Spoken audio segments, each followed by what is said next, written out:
nos encontramos con Rafael Vidaller. Hola y bienvenido a esta serie de entrevistas que vamos a hacer con autores locales. La presencia de Rafael es Rafael o Rafael, no sé Rafael, cómo. bueno, de todas maneras yo Rafael. prefiero Rafael. De hecho, el nombre es de la abuela Rafela de Salas Altas, Ujú. aunque haciéndole honor, Rafael. Sí. Abrimos esta sección de encuentros con escritores con Rafael Vidaller, porque acaba de ganar, bueno, ya hace unos meses, el premio Ciudad de Balbastro en aragonés por estos dos libros que tenemos aquí, que él luego nos contará. Eh, el título es Alicas de Gaunilón. Lo que pasa que en los tiempos de pandemia y su gran producción literaria, pues escribió y ha conseguido un segundo tomo, ¿no? Una segunda parte que luego nos irá contando. Vamos a dar dos pinceladas de nuestro invitado, de Rafael. Es nacido en Salas Altas en 1963. Es diplomado en Magisterio y licenciado en Antropología Social y Cultural. Sobre todo se ha especializado en temas de naturaleza, donde es una auténtica autoridad en la materia en lo relativo al lenguaje aplicado pues, una forma de denominar, ¿no? Tanto la flora como los animales, la fauna en aragonés, ¿no? Ha escrito varios libros sobre la materia y diccionarios sobre fauna y flora en aragonés. También en su vertiente más literaria ha ganado el premio de Villa de Sietamo, ¿no? Si no me equivoco. Y también pues, ha tenido varios galardones.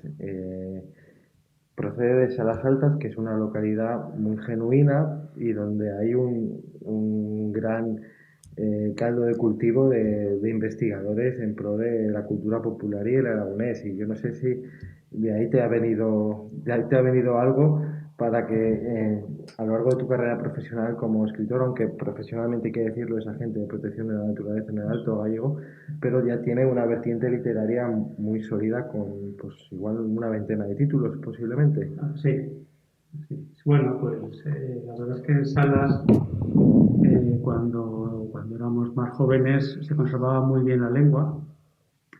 Y en aquellos años 80, 70, 80, más los 80, sí hubo un movimiento dentro del pueblo de recuperar toda la que era cultura propia, y empezando por la lengua, pues Ríos fue la que más títulos tiene, hizo el diccionario del Montaner de Salas, con Alberto Bolsa hicieron un trabajo muy interesante sobre un poco entre etnografía y lengua de Salas Altas. Después ha habido continuadores como Pirilisa de Casa Colasa y tantos otros, ¿no? Si miramos los programas de fiesta de aquellos años, siempre hay algo en aragonés, ya no solo por estos autores, sino porque era algo bastante general. Después el tiempo, el implacable, ha hecho que la lengua vaya cediendo, pero sí es verdad que ha habido muy buen trabajo en aquellos años en que en realidad en todos los pueblos de la comarca, de lo que decíamos Montana de Sobrarbe en aquellos años,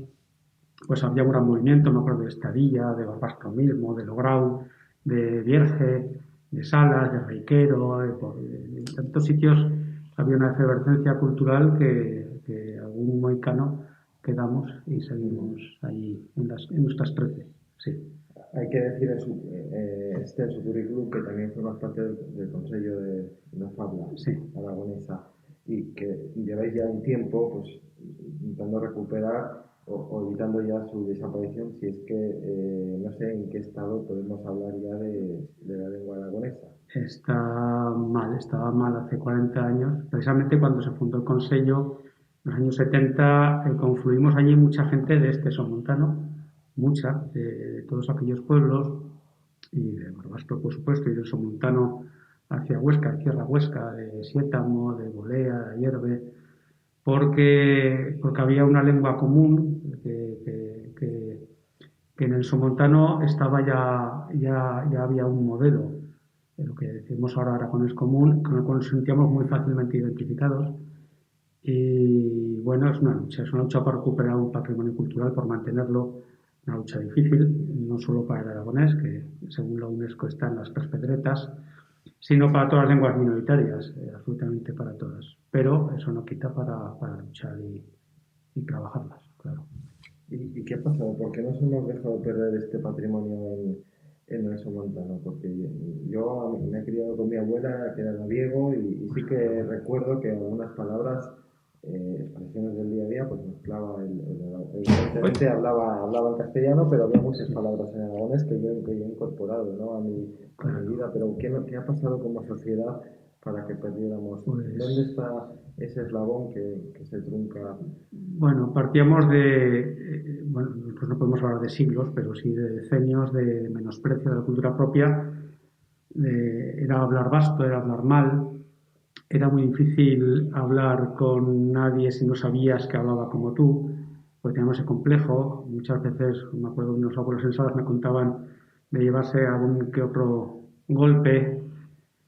Y eso es difícil de volver de entrada porque sales ya en mala casilla, ¿no?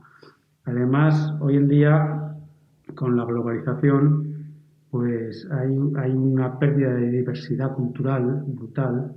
Las 6.000 lenguas que se conocen en el mundo están en desaparición, la diversidad cultural, igual que la natural.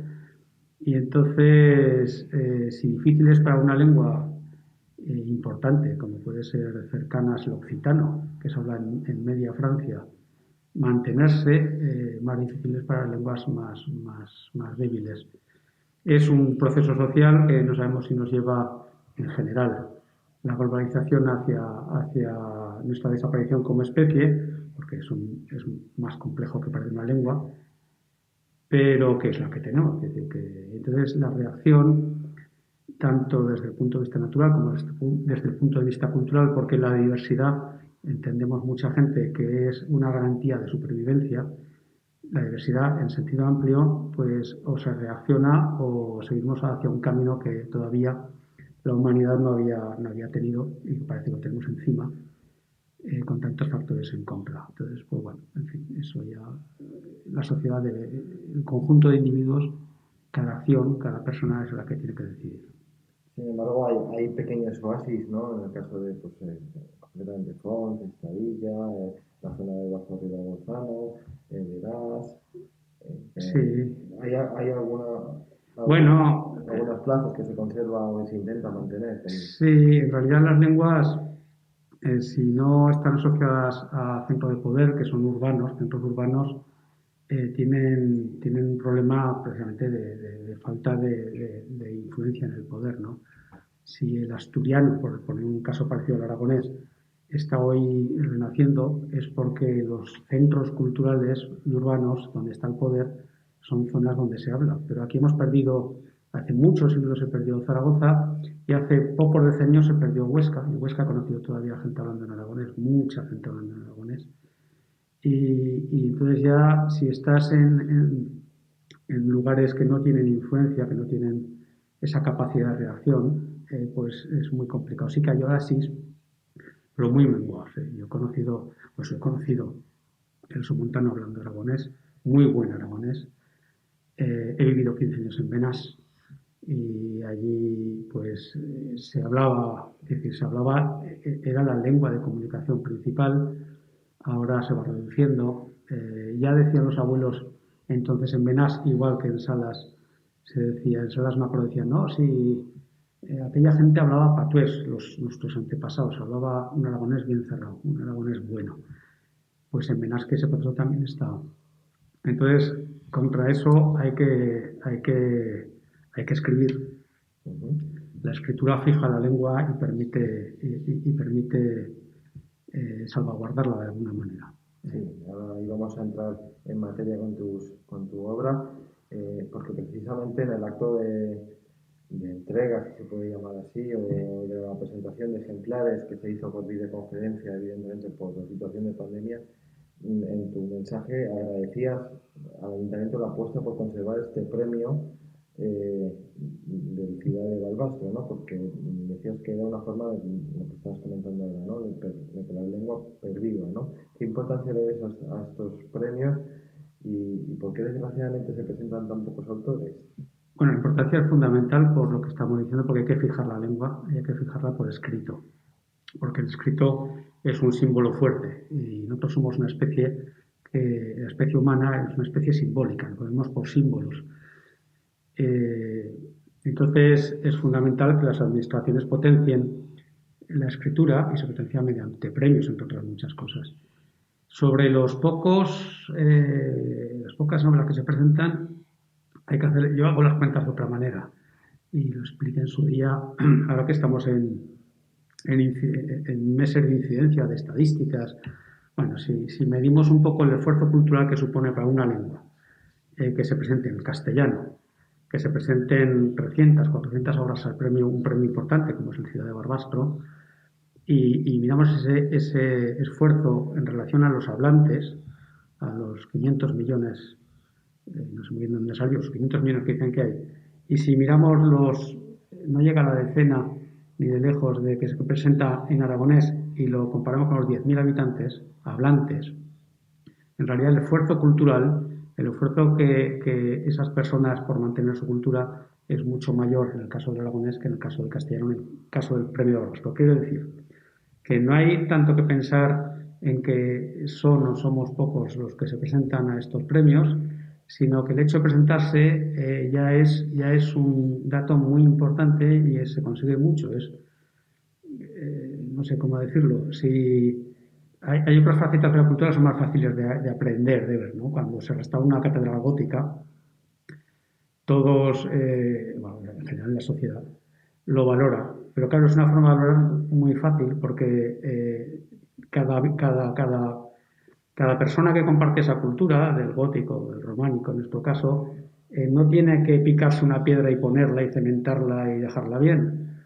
Ya hay quien se encarga. En el caso de las lenguas, la cultura es más comprometida y cada uno debe esforzarse. Y para que eso pase, tiene que estar la sociedad convencida de ello, por eso estos premios, por eso su importancia, y después tiene una respuesta. Pero la respuesta no se puede medir en números absolutos, sino en relativos. El esfuerzo cultural de que se presenten 4, 5, 6 novelas al premio Ciudad de Barbastro es un esfuerzo importante. Uh-huh. Bueno, de tu novela, Alicas de Don Milón, que por cierto, podemos traducir el título como... Sí, Alicas son las águilas, y Gaunilón fue un monje, no hay que buscar muy raro, que vivió a caballo de los siglos 9 y 10 y que tuvo una controversia con Anselmo de Canterbury o de Aosta sobre la existencia de Dios, muy interesante, que llevó a que, eran los dos de la misma orden, llevó a que a Anselmo lo hicieran santo y a Gaunilón lo olvidaran y solo se conozca porque Anselmo le contestó. En fin, es parte de la novela. Gaunilón le dijo que con esos argumentos que defendía Anselmo para la existencia de Dios, que no se iba muy lejos. Pero eso no interesaba. Entonces va un poco, es un poco por ahí, en realidad es un poco más complicado, pero van por ahí los tiros, sí. Sí, realmente ya nos estás diciendo la trama tan compleja de la novela, que es lo que destacó el jurado, y voy a leer por qué fallaron a favor tuyo, ¿no? Y es la originalidad y complejidad de las múltiples tramas que la forman, con historias un tanto insólitas, tanto contemporáneas como medievales. También destacan el modelo de aragonés muy trabajado, muy versátil, que se va adaptando a las distintas historias y sobre todo a la época histórica en que estas transcurren, y sobre todo una amplia y pormenorizada documentación histórica de todo lo narrado. Son palabras que hablan por sí solas, ¿no? Pero bueno, me gustaría que entráramos ya a describir la trama de esta novela. ¿Qué van a encontrar los lectores que se acerquen a Alicas de Don Milón? Bueno, son 3 historias que corren paralelas y alternas. Una es una bióloga nacida en Niza, criada un poco en las montañas de Mercantur, de los Alpes marítimos, que acaba en Canarias pues siguiendo un par de rapaces, la boleta, que decimos nosotros, el alimoche, y la álica pescaira, el águila pescadora, migradoras, y ahí aparece. Otra historia es un historiador que recién escudillado, con un trabajo que quiere investigar los años 30, el movimiento obrero de los años 30 de Canarias, precisamente y una compañera que es literata, que ve todo en clave de historias. Esto es una historia vieja, que la historia son historietas o historias de una historia vieja. Y por otro lado, nos vamos al siglo XIV con otro provenzal de las montañas del Mercantour que la vida le lleva a la conquista de Canarias, la conquista normanda de Canarias, y acaba en Toyau, acaba perdido en una isla de la Macaronesia. Macaronesia son el conjunto de islas de Canarias, Madeira y los Azores, que dicen ahí, las Azores. Y todo esto se va religando. Después hay bastantes historias secundarias, hay una comuna en una isla, hay una pareja exiliada en otra isla, de la guerra de Franco. Al final es repasar un poco el mito de la isla. La isla es un mito tan viejo como la literatura. Odiseo, la Odisea, Ulises no para de ir de isla en isla, en algunas cae en manos de hechiceras como Circe, que sale a menudo, porque la isla es una utopía que no acaba que no imprecisa, una utopía incierta. La utopía puede dar lugar a eso, a una protopía o una especie de utopía que se cumple, o puede dar lugar a una distopía. En los dos casos se dan. Lo ejemplariza muy bien Baudelaire en el siglo XIX, cuando habla de Citadà, de Citera. Es una isla donde van los jóvenes y que al final pues parece ser que es un infierno. Este mito atraviesa la historia, es redundante. Entonces, un poco todas esas historias de islas imaginadas van corriendo hasta la actualidad. De hecho, en Canarias, precisamente, Canarias era uno de los sitios que la antigüedad daba como islas paradisíacas, las afortunadas. Pero no solo, si vamos a Azores, están siete ciudades, un rincón precioso, en la isla de São Miguel, que dicen que son 7 obispos que marcharon de Portugal cuando entraron los musulmanes en la península, encontraron una isla paradisíaca y fundaron 7 obispados. Está San Brendán, que es un monje irlandés que en aquellos siglos 6-7 hace un viaje fantástico que luego escribe y que da lugar a mitos como la isla de San Borondón de Canarias, precisamente, que aún salía en los periódicos a finales del siglo XX, aún salía ahí, se ha visto la isla de San Borondón. En fin, que aparece y desaparece, ¿no? Que aparece y desaparece, efectivamente. Y ahí dentro está pues la creación de una utopía, de una comuna de jóvenes que escapan de ciudades europeas y encuentran una isla desierta en Canarias, que las hay, intentan tirar adelante. Cómo la concreción de la utopía no es siempre fácil, pasa con los franciscanos, que vivían una utopía hasta que acabaron fusilados muertos por sus mismos compañeros que ya habían pasado a otra fase más práctica. Y todo esto tiene que ver con las alicas, las águilas, en que, bueno, yo trabajo en el monte, estoy día sí día también siguiendo rapaces, y nos interesan mucho los vuelos de dispersión de los jóvenes, los quebrantahuesos, por ejemplo. Y entonces el vuelo de dispersión de las aves, de las rapaces, en fin, de muchas especies, tiene mucho que ver a mi modo de ver, con la utopía de la isla, porque la isla es sobre todo un movimiento que alguien que va a entrar en la edad adulta hace por escapar o encontrar o mirar un paraíso. Y esto es lo que hacen Elodie, que es la bióloga, es un poco lo que se encuentra a Irán, que es el historiador, es lo que le encanta a María, que es la literata, y es lo que encuentran en parte por desgracia, en parte por suerte, otros protagonistas. Entonces, es unir un poco todas estas tramas y darle un poco de literatura. La isla me recordaba también el mundo feliz de Aldous Huxley, ¿no? Sí, todas estas. Claro, Robinson Crusoe y tantos otros. Claro, es que toda la vida hemos soñado. Sale por allí Flaubert, que en Salambó, una novela muy interesante del 19, una novela púrpura que llamaba él. Aquí hay un libro púrpura que en un momento dado dice, bueno, el protagonista, la protagonista te llevará a una isla maravillosa que tatatín, tatatán, tatatán, pero al final acaban muriendo los dos sin llegar a la isla. En fin, es un tema recurrente que a mí me interesa mucho. Y es curioso que los dos últimos autores de este premio os habéis fijado en Canarias, porque Sí. el anterior, Juan Carlos Marco, Sí. eh, Díxeme vaya, pesca con tú. Le Fons, ¿no? Sí, Escritor sí. fontense, que su novela ha sido este año traducida al castellano, Castellano, del eso es. aragonés al castellano, lo cual creo que habla muy bien también de la lengua aragonesa y de Sí, su sí, novela, ahí, ¿no? sí, sí. Y la ambienta él en Canarias, y también hay un filólogo en este caso, que bueno, pues hay muchos paralelismos, ¿no? Sí, es curioso porque no la conocía. Cuando escribí no conocía la novela. Bueno, la Bordeta siempre decía que los aragoneses vamos buscando el mar. Se ve que en esta tierra, en este somontano nuestro, buscamos más las islas templadas. Sí, Digo yo, será. recuerdo que la Borreta en el país que hizo Sí, un país, el programa que hizo Un País en la Mochila, decía que el lugar que más le había encantado de España era la isla de Hierro. ah, claro, claro. Y Son nuestras utopías. Sí. Aquí hoy bueno, hoy estamos con Boira, aquí en Balbastro, pues es fácil soñar en una isla de clima benigno. Es fácil, nos atrae. Sí, sí. el libro está escrito en su montanés, en qué variedad. No, no, en aragonés común, porque hay que hacer lengua. Y después hay trozos, he dicho que hay un personaje que está en el siglo XIV, que aprovecho para rescatar un siglo en el que el aragonés fue lengua de cultura, el que hubo un taller de traducción similar al que conocimos de Alfonso X, pero en Aviñón, donde se traducían a los grandes clásicos griegos al aragonés, a los romanos al aragonés.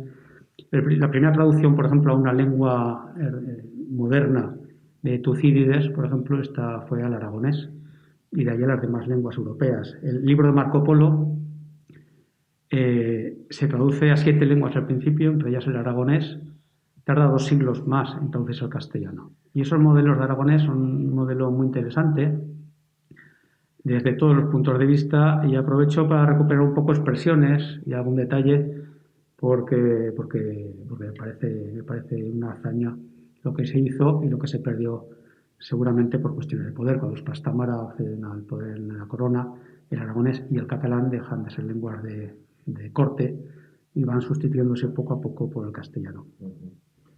Una reivindicación, este libro, ¿no? De lo nuestro. Bueno, una recuperación de un aragonés precioso y de un momento interesante para la lengua, sí. ¿Crees que puede llegar fácil al lector? Ya Eh, habituado a que no sea, que no lea el aragonés. y yo creo que en este caso es bueno saber aragonés. Es bueno, sí, porque es un aragonés trabajado. Como todas las lenguas literarias, la lengua literaria lo que hace es hacer avanzar al modelo, empujarlo. Y entonces el riesgo es que no es Alueca, que es la gran novela del aragonés, de Joana Cosculluela de Huesca. No es eso. Es un aragonés literario y por tanto, pues yo creo que hay que saber algo de aragonés. Sí. Requiere un esfuerzo como la lectura en sí misma. Si no sabes aragonés, yo creo que sí. Sí, sí. Es como intentar leer. Bueno, hay gente que un castellano bien escrito y tal se le puede hacer también difícil si no tiene costumbre de leer, o tantas lenguas vamos. Y es la primera vez en la historia de este premio, y yo creo que en la historia de los premios que convoca el Ayuntamiento de Barbastro Literarios, que se editan dos partes de un mismo título. Sí, es curioso, es cosas de la pandemia. La novela se presentó, es el premio de novela corta, tiene un límite de 150 páginas, se presentó en febrero, creo recordar, pero después nos encerraron, nos cletaron y había mucho en la carpeta, mucho todavía que contar, con lo cual a lo que llegó la entrega, mucho antes de la entrega ya estaba la segunda parte con todo eso que había que vulcar, que echar de más, con lo cual con el editor le pareció que era interesante publicar un segundo tomo a costa de la editorial. Gara Editions, hay que decirlo que no lo hemos comentado. Esto es Gara Editions con Chus West, le pareció interesante publicar las dos a la vez. Y bueno, yo absolutamente encantado porque creo que le da más sentido. Le da más sentido y pasa de una novela corta, que lo es, a una novela ya larga, que es interesante. Pero funcionan independientemente los tomos. En la segunda parte, aunque hay herramientas para que funcione independientemente, yo creo que es interesante que depende más de la primera.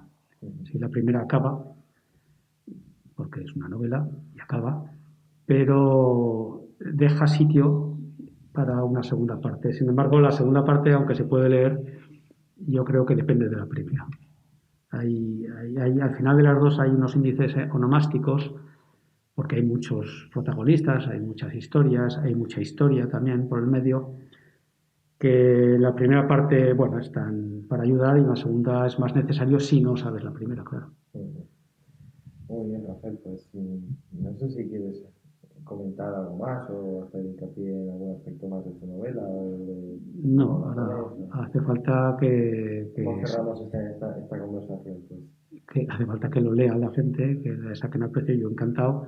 Y si no a esta, que espero que sí, a cualquier otra novela en aragonés, porque la cultura hay que trabajarla y el caso de las lenguas es un trabajo personal, además de colectivo, y sería, yo que sé, sería una buena cosa, una buena señal para nuestra sociedad hacer aprecio a todos los matices, a todas las partes de nuestra cultura y aportar con eso nuestro grano de arena a la especie, que somos una especie cultural, además de simbólica, como he dicho antes.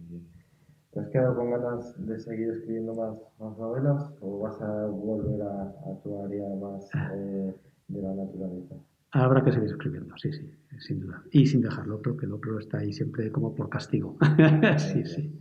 Pues gracias por participar en este primer encuentro con autores y la verdad que es un trabajo muy encomiable que dignifica un patrimonio común y que deberíamos todos no haber olvidado, pero por lo menos saber que lo tuvimos y que todavía está ahí gracias a trabajos como el tuyo. Pues muchas gracias a vosotros por la oportunidad de explicar y de jorear un poco esta historia. Muy bien, entonces.